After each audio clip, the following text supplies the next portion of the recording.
Pourquoi nos ados ne supportent pas nos questions en pourquoi? Et pourtant, vous aimeriez le comprendre.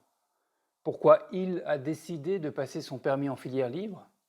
Pourquoi elle n'essaye pas un peu plus, qu'elle n'essaye pas à nouveau? Et surtout, question parmi toutes les questions, pourquoi il n'est pas motivé par ses études? Pourquoi il n'est pas motivé par ce projet? En bref, pourquoi il ne trouve pas sa motivation dans la vie? Vous souhaiteriez juste savoir. Et plus vous aimeriez le comprendre, et plus il se ferme, se sent agressé et se referme. Au mieux, il se tait, ou vous raconte des carabistouilles qui sentent l'excuse toute faite, et au pire, il vous répond avec agressivité. Parce que c'est comme ça.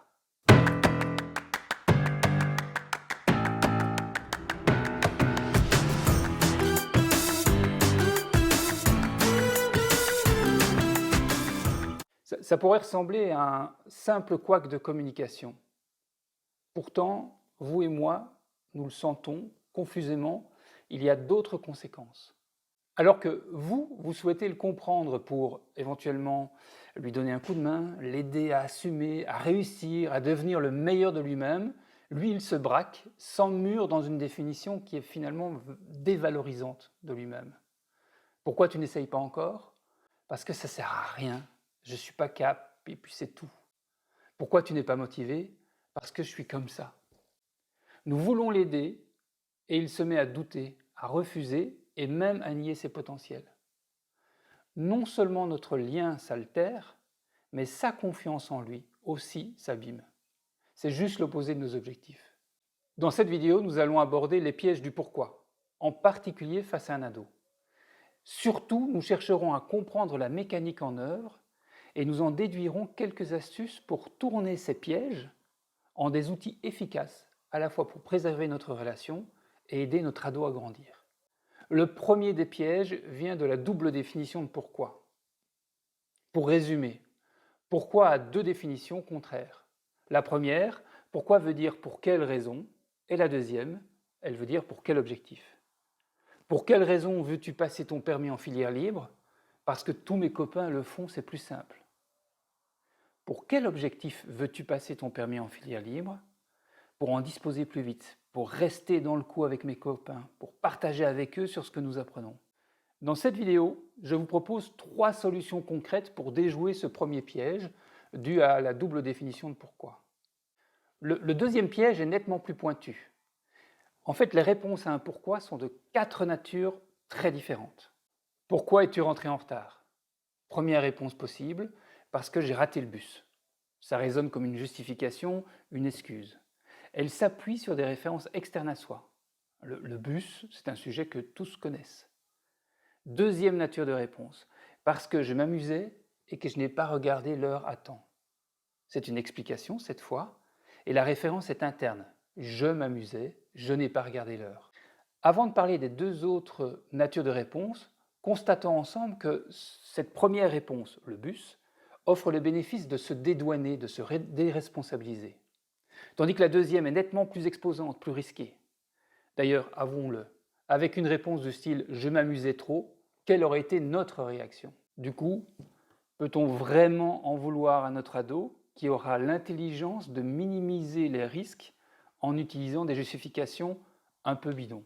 Passons maintenant à la troisième nature de réponse possible. Pourquoi tu arrives en retard? Pour rester plus longtemps avec mes amis. Voilà la motivation qui lui a fait rater son bus.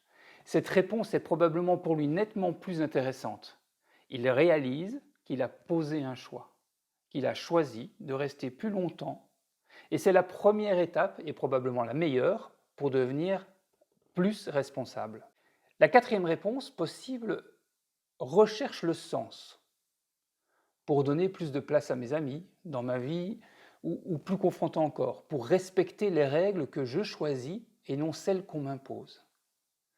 Dans cette quatrième catégorie de réponses, l'ado aura l'occasion de se dévoiler le sens de son retard. Vous le sentez, la nature de ces deux dernières réponses sont nettement plus intéressantes pour l'adolescent.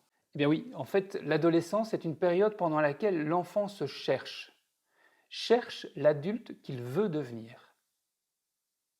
L'adulte qu'il veut devenir Vouloir parle de motivation.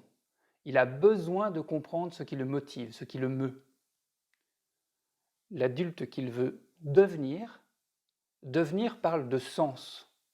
Quel sens donner à sa vie d'adulte? Comment mener une vie d'adulte qui ait du sens? L'ado est confronté parfois violemment au sens de la vie et il a besoin de trouver un sens à la sienne. Pendant son adolescence, notre futur adulte a besoin de clarifier sa motivation et de trouver un sens à sa vie. C'est un élément clé pour comprendre la mécanique avec les pourquoi. Qui suis-je? Où vais-je? À quoi sers-je? En quelque sorte, autant de questions qui apparaissent avec l'acné et qui sont souvent vécues comme de vilains boutons dans une vie jusque-là sans embarras. Je vous propose d'ailleurs une vidéo plus complète sur le sens à donner à l'adolescence en cliquant sur ce lien. Quoi qu'il en soit, ces questions qui suis-je, où vais-je, à quoi sers-je sont des questions existentielles, quasiment terrifiantes. Votre ado a besoin de vous pour en chercher ses réponses. Et c'est là qu'est l'os. Votre ado a besoin de vous, non pas pour trouver les réponses à ces questions, mais bien pour trouver ses réponses à ces questions. D'ailleurs, George Bernard Shaw avait l'habitude de dire que l'adolescence est l'âge où les enfants commencent à répondre eux-mêmes aux questions qu'ils se posent eux. Or, il faut bien la mettre. Nos questions commençant par pourquoi ont pour objectif de le comprendre pour lui apporter nos réponses, nos conseils, nos solutions. D'autant que, franchement, jusqu'à maintenant, ça fonctionnait bien comme ça, tant qu'il était enfant. Mais maintenant, c'est très exactement ce qui ne lui convient plus. Lui, il est totalement dans la recherche de sa motivation, de son sens. Alors, que faire? Une première solution évidente est, en tant que parent ou grand-parent, éducateur, tuteur, d'arrêter de poser des questions qui commencent par pourquoi.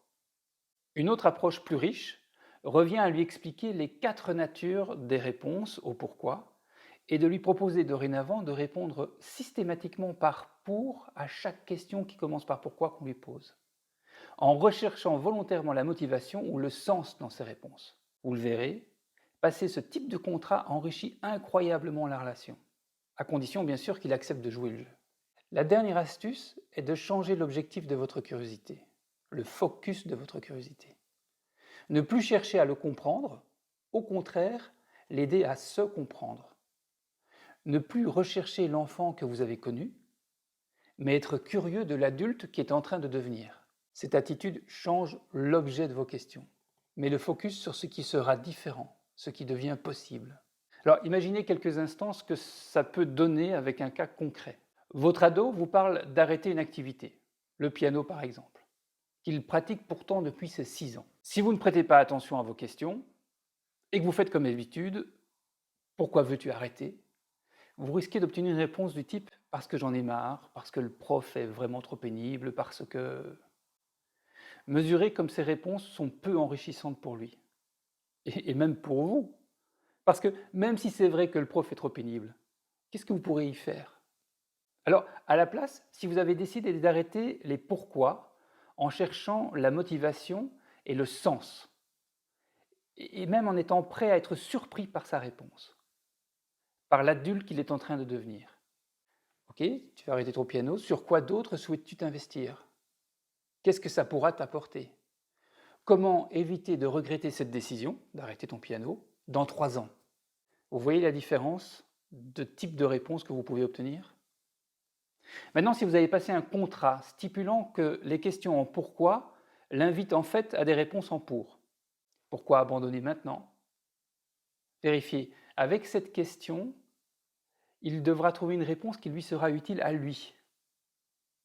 Et puis, vous avez des chances élevées d'être surpris par sa réponse en pour ne pas regretter dans 6 mois d'avoir prolongé pour rien, pour me réserver plus de temps pour mes amis, pour m'essayer à d'autres activités. Avec ce contrat, vous pouvez même tenter des questions plus confrontantes, plus osées. Pourquoi supprimer le piano plutôt que les jeux en ligne? Et là encore, l'astuce cruciale, c'est d'être curieux de l'adulte qui est en train de naître, pour m'éviter d'être en échec, pour faire une activité qui me met en contact avec mes amis, avec qui je partage la même passion. Vous voyez comme encore une fois, ces réponses peuvent à la fois vous surprendre et lui permettre à lui de se découvrir. Et si maintenant votre ado n'a pas de réponse, surtout ne lui proposez rien. Laissez-le vivre avec cette question. Elle cheminera et le fera cheminer, jusqu'à trouver une réponse qui lui conviendra à lui. Alors, résumons-nous. Pourquoi à deux définitions quasi opposées, c'est un premier piège. Les réponses possibles à un pourquoi sont de 4 natures différentes. Une justification, une explication, de la motivation ou du sens. C'est un deuxième piège. Or, pendant l'adolescence, l'enfant cherche à construire sa motivation et à trouver le sens pour sa vie d'adulte. C'est ce qui explique que les 2 premières réponses, la justification ou l'explication, ne font plus sens pour lui, même si nous en avons besoin pour continuer à lui apporter conseils et solutions.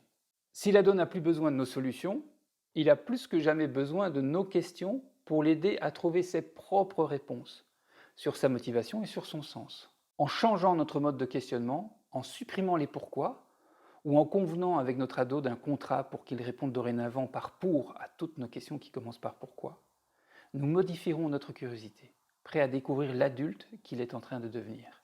Avec ce regard nouveau, votre ado se sentira invité à éclore, à laisser naître l'adulte qui se trouve en lui.